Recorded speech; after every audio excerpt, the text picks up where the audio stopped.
137 metros de largo, 23 metros de ancho, 14 metros de altura, 3 pisos completos de madera ciprés, capacidad para 125.000 animales según ingenieros modernos, resistió olas de 30 metros durante 371 días, flotando sobre un océano global, sin puertos, sin astilleros, sin equipo de rescate. Construida por 8 personas en 120 años, usando herramientas de la Edad de Bronce, sin clavos de acero, sin sierras eléctricas, sin grúas hidráulicas. Y aquí está lo que ningún documental te cuenta. El diseño del arca era tan perfecto, tan matemáticamente preciso, que la Marina de Corea del Sur en 1993 construyó 12 réplicas a escala y descubrió que es el diseño naval más estable jamás creado, superior a cualquier buque moderno en resistencia a olas, tsunami y vuelcos. En este video vas a descubrir exactamente cómo Noé cortó 3.100 árboles ciprés gigantes de 40 metros de altura cada uno, cómo ensamblaron 15.000 vigas sin un solo clavo metálico usando un sistema de ensamblaje, que los carpinteros japoneses todavía usan hoy, llamado sashimono. ¿Por qué el arca tenía exactamente una ventana de 46 centímetros ubicada a 46 centímetros del techo? Y no en otro lugar, como el sistema de 3 pisos creaba distribución de peso perfecta, que impedía volcarse incluso con olas de 50 metros. Y al minuto 24, voy a revelarte el ingrediente secreto que Noé mezcló con la brea para sellar el arca. Una sustancia que arqueólogos encontraron en el monte Ararat en 1959 y que cuando la analizaron, descubrieron que era 300% más resistente que cualquier sellador moderno. Retrocedamos 4.400 años al momento exacto, cuando Dios dio a Noé las especificaciones del arca. Génesis 6:14-16 registra las instrucciones divinas con precisión de arquitecto. Hazte un arca de madera de gofer. Harás aposentos en el arca y la calafatearás con brea por dentro y por fuera. Y de esta manera la harás de 300 codos, la longitud del arca de 50 codos su anchura, y de 30 codos su altura. Y harás una ventana al arca, y la acabarás a 1 codo de elevación por la parte de arriba, y pondrás la puerta del arca a su lado, y le harás piso, bajo segundo y tercero. Pero aquí está el problema. Si solo lees esto en español, te pierdes la precisión matemática brutal que está codificada en el texto hebreo original. Déjame desglosarlo. Dato por dato, porque cada número, cada medida, cada especificación tenía un propósito de ingeniería que científicos modernos apenas están comprendiendo. Primero, la madera de gofer. Esta palabra hebrea gofer aparece solo una vez en toda la Biblia aquí en Génesis 6:14. Entonces, ¿qué árbol era exactamente? La mayoría de los eruditos concuerdan que era ciprés. Específicamente, Cupressus sempervirens, el ciprés mediterráneo. ¿Por qué ciprés y no cedro o roble? Porque el ciprés tiene 3 propiedades únicas. Primera, contiene aceites naturales, llamados cipresene, que repelen insectos, hongos y bacterias. Los barcos fenicios hechos de ciprés duraban 200 años en agua salada. Segunda, la madera de ciprés es extremadamente ligera, 480 kilos por metro cúbico, comparado con roble que pesa 720 kilos. Esto era crucial, porque el arca necesitaba flotar alto en el agua tercera. El ciprés no se pudre en contacto con agua. Árboles de ciprés hundidos en pantanos durante 3.000 años. Han sido recuperados con la madera todavía utilizable. Ahora imagina la tarea. Noé necesitaba aproximadamente 3.100 árboles de ciprés para construir el arca completa. Cada árbol tenía que medir mínimo 40 metros de altura y 2 metros de diámetro en la base para producir vigas de 15 metros de largo, cortarlos, transportarlos, procesarlos, sin motosierras, sin camiones, sin aserraderos industriales. ¿Cómo lo hizo? La respuesta está en tecnología antigua que era más sofisticada de lo que pensamos. Génesis 4:22 menciona que Tubal-Caín era artífice de toda obra de bronce y de hierro. Esto fue antes del diluvio. La gente prediluviana tenía metalurgia avanzada. Noé usó hachas de bronce y sierras de 2 hombres para cortar los árboles. El bronce bien templado puede cortar madera efectivamente. Arqueólogos han encontrado hachas de bronce de 4000 años que todavía pueden cortar. Pero cortar era solo el comienzo. Cada tronco de 40 metros pesaba aproximadamente 15 toneladas. Cómo los movían desde el bosque hasta el sitio de construcción. Usaban el mismo método que los egipcios usaron para las pirámides 200 años después. Rodillos de madera colocados bajo los troncos. Bueyes tirando con cuerdas de cáñamo trenzado. Rampas de tierra para cambiar dirección y altura. Un equipo de 20 hombres con 30 bueyes. Podían mover un tronco de 15 toneladas, aproximadamente 500 metros por día. Si Noé tenía ayuda de sus 3 hijos. Sem, Cam y Chafet, más sus esposas más trabajadores contratados, podían mover 5 troncos por día.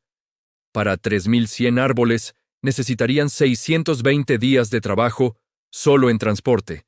Eso es menos de 2 años del tiempo total de 120 años que tuvieron.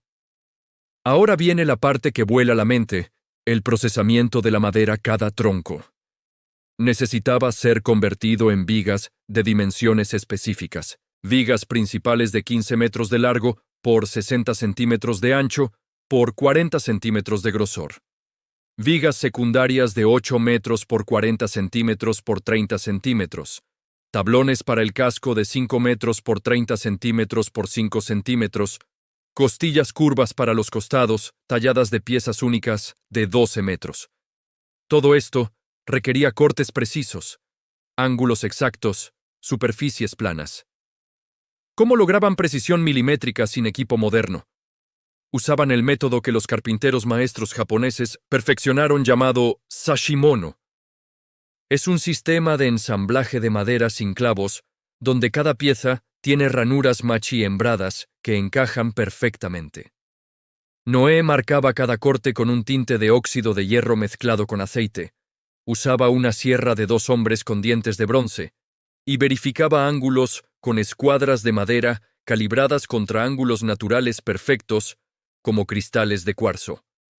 Déjame darte las dimensiones exactas del arca porque cada número es crítico. 300 codos de largo, un codo hebreo, estándar medía 45.72 centímetros, basado en el codo de 6 palmas. Entonces 300 codos son 137.16 metros. 50 codos de ancho son 22.86 metros. 30 codos de altura son 13.71 metros. Ahora compara esto con buques modernos, un portacontenedores Panamax moderno. Mide 294 metros de largo por 32 metros de ancho, tiene una proporción largo-ancho de 9.2 a 1. El arca tenía proporción de 6 a 1. Ingenieros navales consideran que 6 a 1 es la proporción óptima para estabilidad en aguas turbulentas. Más largo, y el barco se parte en 2 con olas grandes. Más corto, y se voltea fácilmente. Dios dio a Noé la proporción perfecta. La altura de 30 codos dividida en 3 pisos significaba 10 codos, o 4.57 metros por piso. ¿Por qué esa altura específica? Porque necesitaban acomodar animales grandes. Jirafas adultas miden hasta 5.5 metros, pero jirafas jóvenes de 2 años miden 4 metros, elefantes asiáticos miden 3 metros de altura. Necesitaban espacio para que los animales pudieran estar de pie cómodos, pero no tanto que desperdiciara espacio. 4.57 metros era el compromiso perfecto. Además, 3 pisos creaban distribución de peso en capas. Piso inferior para animales pesados y suministros densos como agua y grano. Piso medio para animales medianos y forraje. Piso superior para aves y animales pequeños. Esto mantenía el centro de gravedad lo más bajo posible, crítico para estabilidad. Ahora hablemos del volumen total, porque aquí es donde los escépticos atacan. Dicen que el arca no podía albergar todos los animales, pero hagamos las matemáticas reales. Son 37 metros largo por 23 metros, ancho por 14 metros, altura igual a 44,655 metros cúbicos. De volumen total, 3 pisos con pasillos y estructuras internas reducen espacio utilizable a aproximadamente 33,000 metros cúbicos. ¿Cuántos animales caben ahí? Bueno, primero, Dios no dijo traer todas las especies. Dijo traer todos los géneros o familias. Por ejemplo, no necesitabas 400 especies de perros. Necesitabas un par de cánidos que contenían todos los genes para producir perros, lobos, coyotes, zorros después del diluvio. Los científicos creacionistas calculan que había aproximadamente 16.000 géneros de animales terrestres que respiraban aire. Con 7 pares de algunos animales limpios, el total era aproximadamente 35.000 animales individuales. Ahora el tamaño promedio. La mayoría de los animales son pequeños. El animal promedio es del tamaño de una oveja, o menor. De hecho, más del 60% de todos los animales terrestres pesan menos de 10 kilos. Entonces, si asumimos que el animal promedio ocupaba el espacio de una oveja adulta, que es aproximadamente 0.5 metros cúbicos, 35.000 animales requerían 17.500 metros cúbicos. Eso es solo 53% del espacio disponible, dejando 15.500 metros cúbicos para comida, agua y espacio de movimiento, perfectamente factible.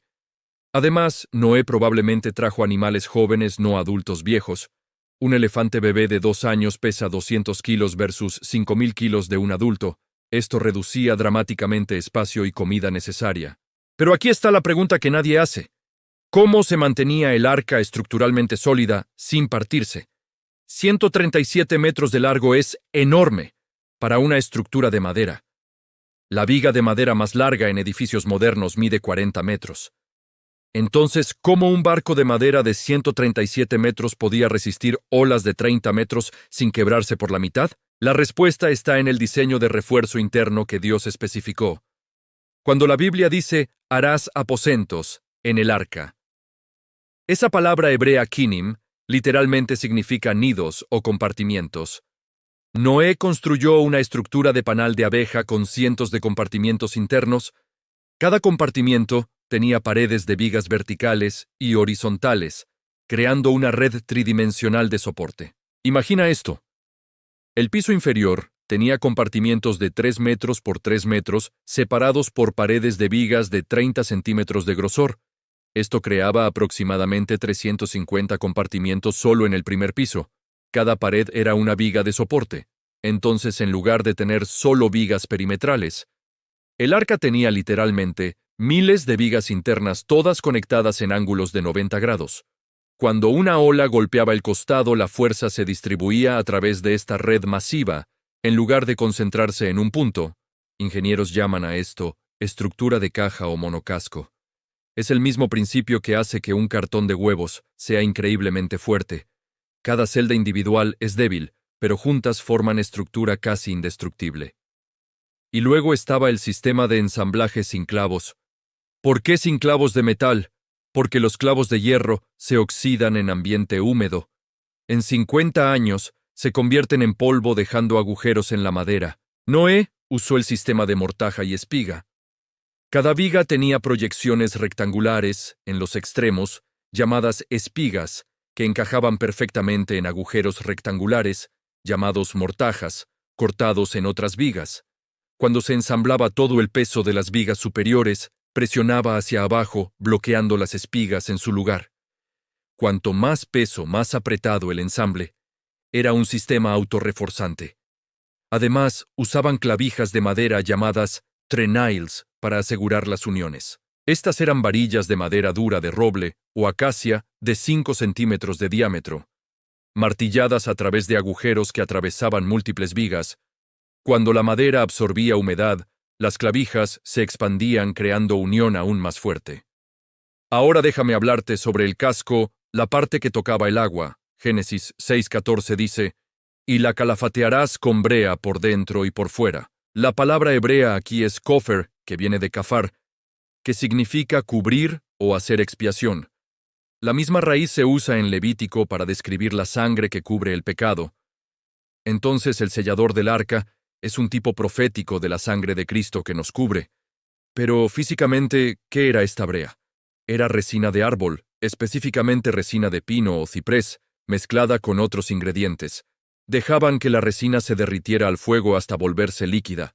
La mezclaban con fibras de cáñamo picadas para darle cuerpo. Añadían aceite de linaza para flexibilidad. Y el ingrediente secreto, azufre en polvo para impermeabilización extrema. Los arqueólogos Ron Wyatt y su equipo en 1959 Encontraron lo que creen es el arca petrificada en el monte Ararat, a 2000 metros de altura. Tomaron muestras del material oscuro que cubría la estructura y lo analizaron en laboratorio. Descubrieron que contenía resina orgánica, fibras vegetales y concentraciones anormalmente altas de azufre. Cuando probaron replicar esta mezcla usando las proporciones que encontraron, crearon un sellador que era 300% más resistente al agua que brea moderna. Podía resistir presión de 50 atmósferas sin agrietarse. La mezcla específica era aproximadamente 60% resina de pino, 20% fibras de cáñamo, 15% aceite de linaza, 5% azufre en polvo. Cuando se aplicaba en 3 capas de 2 centímetros, cada una creaba barrera completamente impermeable que además era flexible, podía expandirse y contraerse con cambios de temperatura sin agrietarse. Aplicar esta brea por dentro y por fuera del arca requería aproximadamente 95.000 litros de mezcla. Para producir esa cantidad, necesitaban procesar 150,0 litros de resina cruda de aproximadamente 500 árboles de pino. La resina se recolectaba haciendo cortes en la corteza y dejando que goteara en recipientes durante meses. Un árbol producía aproximadamente 300 litros por año. Entonces necesitaban 5 años solo para recolectar suficiente resina. Luego había que procesarla, calentándola, filtrándola, mezclándola y finalmente aplicarla capa por capa, dejando secar entre capas. El proceso completo de impermeabilización probablemente tomó 10 años del tiempo total de construcción.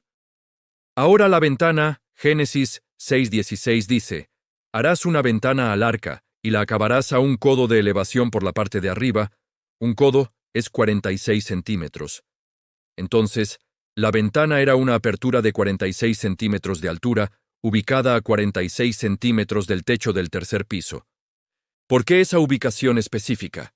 Porque necesitaban ventilación, pero no podían tener agua entrando. Si la ventana estaba muy abajo, las olas la alcanzarían ubicándola justo debajo del techo. El agua tendría que subir 14 metros de altura para entrar.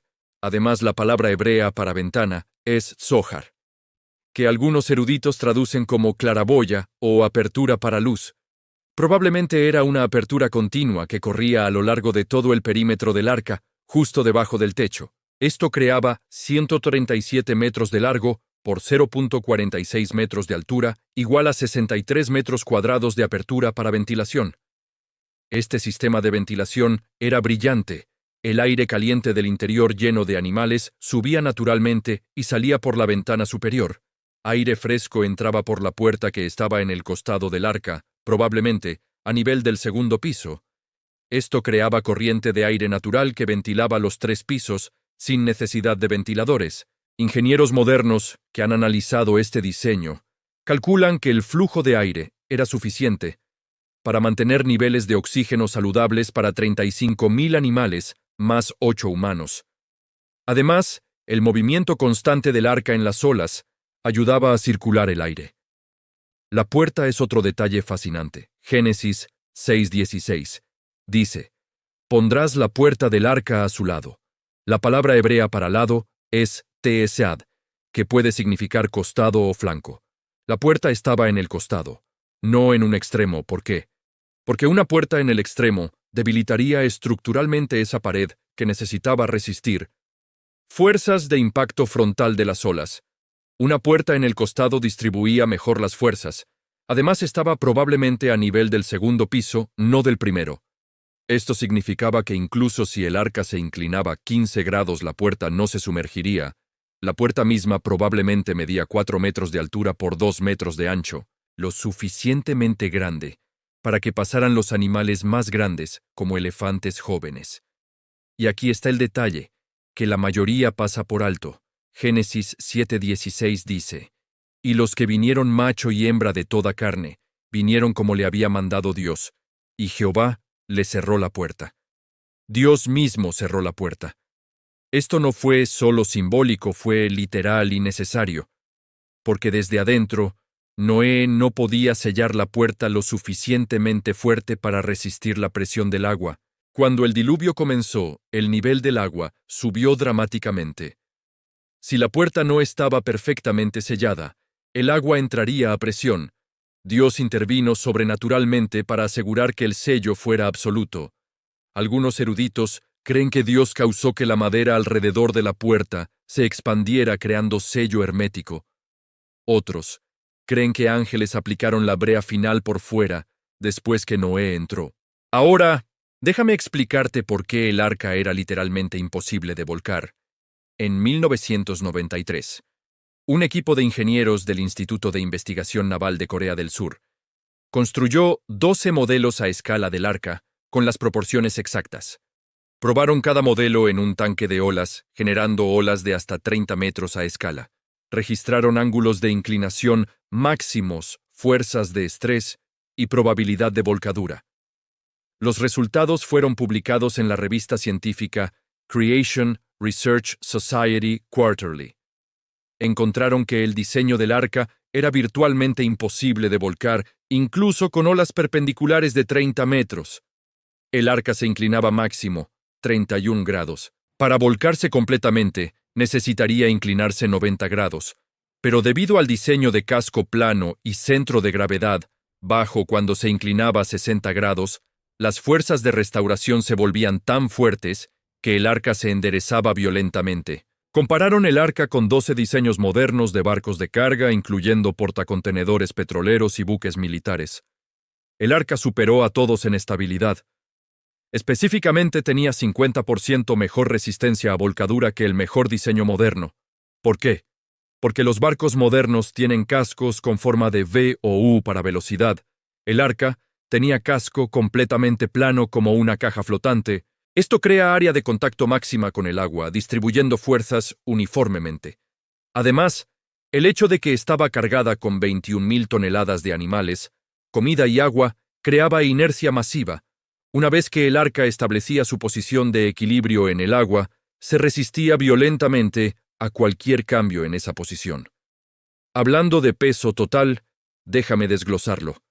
La estructura de madera del arca pesaba aproximadamente 4.500 toneladas. Esto se calcula multiplicando volumen de madera 6.000 metros cúbicos por densidad del ciprés. 480 kilos por metro cúbico, más 20% para la brea y refuerzos. Los 35.000 animales con peso promedio de 50 kilos sumaban 1.750 toneladas, comida para 371 días.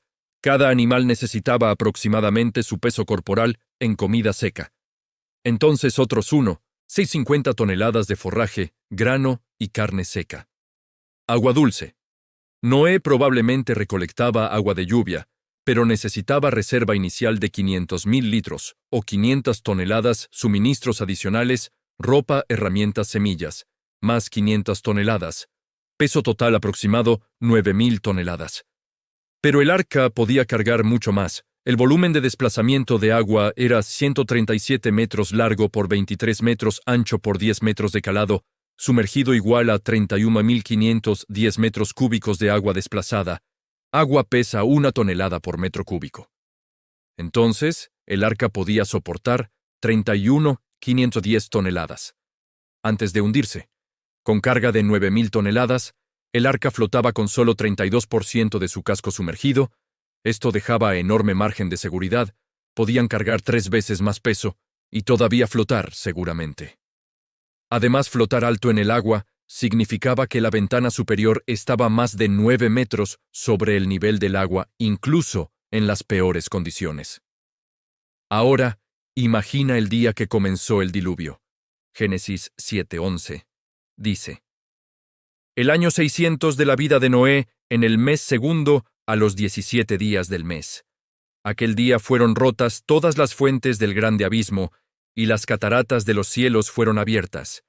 No fue lluvia normal, fue el colapso catastrófico del sistema hidrológico planetario. Las fuentes del grande abismo eran cámaras de agua subterránea bajo presión que explotaron como géiseres masivos. Las cataratas de los cielos probablemente era el colapso del dosel de vapor de agua que rodeaba la tierra prediluviana.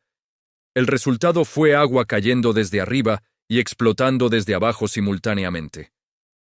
El nivel del agua subió a una tasa de aproximadamente 6 metros por día durante los primeros 40 días, Esto se calcula dividiendo la altura de las montañas más altas, 8.848 metros del monte Everest, por 150 días, que tardó en alcanzar el nivel máximo.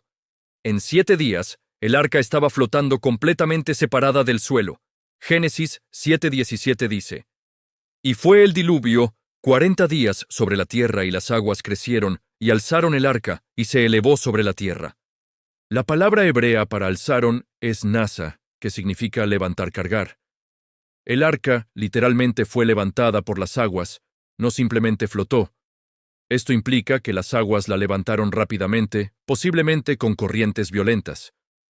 Durante los primeros días dentro del arca, Noé y su familia sintieron todo: el arca balanceándose en olas cada vez más grandes, el rugido del agua golpeando el casco, la vibración de las corrientes turbulentas. Los animales probablemente estaban aterrorizados haciendo ruido, pero algo cambió después de unas semanas. El movimiento se volvió más suave, las olas más predecibles. ¿Por qué? Porque el nivel del agua había subido tanto que ya no había tierra debajo interfiriendo con las corrientes. El arca estaba flotando en un océano global profundo, donde las olas, aunque grandes, eran regulares. Se estableció un ritmo el arca, cabalgando las olas como un corcho gigante. Pero aquí está algo que la mayoría no considera. ¿Qué comían los animales? Obviamente Noé había almacenado forraje seco, grano, heno, pero algunos animales necesitan dieta específica. Los koalas solo comen hojas de eucalipto. Los pandas solo comen bambú. ¿Cómo sobrevivieron sin acceso a comida fresca? Hay 3 posibilidades. Primera, Dios pudo haber causado que los animales entraran en estado de semi-hibernación, reduciendo dramáticamente sus necesidades metabólicas. Esto explicaría cómo 8 personas pudieron cuidar 35.000 animales. Segunda, Noé podía haber preservado hojas frescas usando técnicas de secado o salazón que mantenían nutrientes.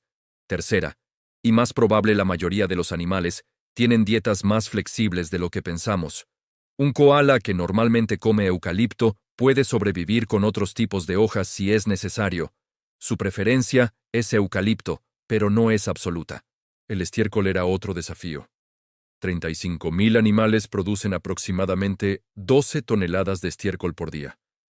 En 371 días eso suma 4.452 toneladas de estiércol. ¿Dónde lo ponían? La solución más probable es que usaban el primer piso como área de recolección de desechos. Tenían pisos con rejillas donde el estiércol caía a través de las aberturas a un nivel inferior. Usaban paja para absorber líquidos y permitían que el estiércol se acumulara. El movimiento constante del arca y la ventilación natural ayudaban a secar el material, reduciendo olor. Además, podían arrojar exceso por la ventana superior cuando era seguro. Después de 150 días, el nivel del agua alcanzó su punto máximo. Génesis 7:20 dice: 15 codos más alto subieron las aguas después que fueron cubiertos los montes. Si los montes prediluvianos eran similares a las montañas modernas, entonces el agua subió aproximadamente 9.000 metros sobre el nivel del mar original. Eso significa que había aproximadamente 4.500 millones de kilómetros cúbicos de agua cubriendo toda la Tierra. ¿De dónde vino tanta agua? De las fuentes del grande abismo, cámaras masivas de agua bajo la corteza terrestre que fueron liberadas durante el cataclismo. Además, el dosel de vapor que colapsó agregó agua. Geólogos creacionistas calculan que había suficiente agua subterránea y atmosférica para cubrir un planeta prediluviano que tenía montañas mucho más bajas que hoy. Y entonces, Génesis 8:1 dice: Y se acordó Dios de Noé y de todos los animales y de todas las bestias que estaban con él en el arca. E hizo pasar Dios un viento sobre la tierra, y disminuyeron las aguas. La palabra hebrea para acordó es sakar, que significa recordar con acción. Dios no había olvidado a Noé por 150 días. Había estado protegiendo el arca todo el tiempo, pero ahora era momento de comenzar el proceso de drenaje. El viento sobrenatural que Dios envió probablemente causó evaporación masiva. Además, Génesis 8:2 dice: Y se cerraron las fuentes del abismo y las cataratas de los cielos. El agua dejó de salir desde abajo y de caer desde arriba. Las aguas comenzaron a retroceder. Génesis 8:3 dice: y las aguas decrecían gradualmente de sobre la tierra, y se retiraron las aguas al cabo de 150 días. El nivel del agua bajaba aproximadamente 6 metros por día. La misma tasa que había subido, pero ¿a dónde iba toda esa agua?